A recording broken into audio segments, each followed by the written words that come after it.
Karibu sana mtazamaji wa Zone Media, natumaini unaendelea vizuri kabisa. Basi tujuzane yote yale ambayo yanajiri katika uga wa kimataifa, na hapa tunaelekea Washington DC, Marekani. Hali ya sintofahamu imetanda nchini Marekani leo hii Januari 20, 2026, huku mamilioni ya wananchi wakishiriki katika mgomo mkubwa wa kitaifa uitwao Free America Walkout. Mgomo huu umekuja kama shinikizo dhidi ya sera za serikali ya Rais Donald Trump, hasa operesheni kali ya ICE ya kufutwa kwa sera za usawa DEI, ikiwa ni hitimisho la mwaka wake wa kwanza tangu arejee madarakani. Maelfu ya wafanyakazi, wanafunzi na wanaharakati wameacha shughuli zao kuanzia majira ya mchana katika miji mikubwa kama New York, Chicago na Los Angeles. Waandamanaji wanadai kuwa nchi imeingia katika kipindi cha ubaguzi na matumizi ya nguvu kupita kiasi ya raia na wahamiaji, jambo ambalo limeongeza taharuki katika maeneo ya biashara na usafiri nchini humo.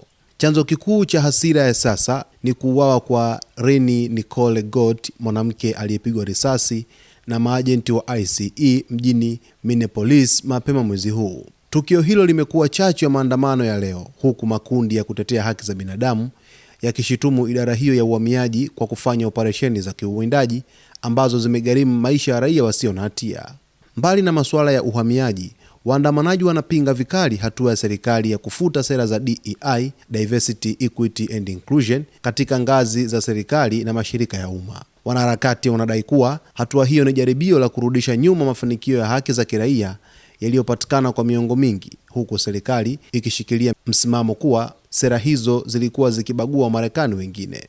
Kutokea mjini Davos, Uswizi, anakohudhuria mkutano wa uchumi, Rais wa Marekani Donald Trump amepuuza maandamano hayo na kuyaita kuwa ni uhaini dhidi ya demokrasia.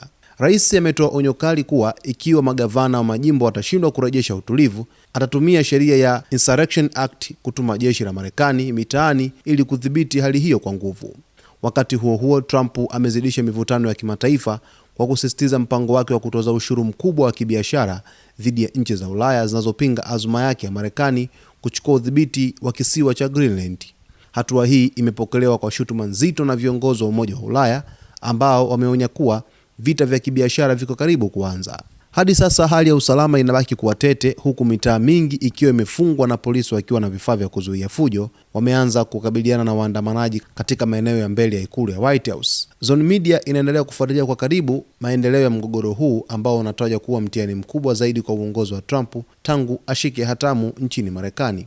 Basi mtazamaji wetu, tutazidi kuweza kufuatilia kwa kina mgogoro huu ambao umeibuka huko Marekani, ikiwa Trump leo hii anatimiza mwaka mmoja tangu arejee madarakani kama rais wa taifa hilo la Marekani. Basi kwa taarifa nyingi zaidi, endelea kuwa nasi wakati wote hapa, tutakujuza mtazamaji kila kitakachojiri.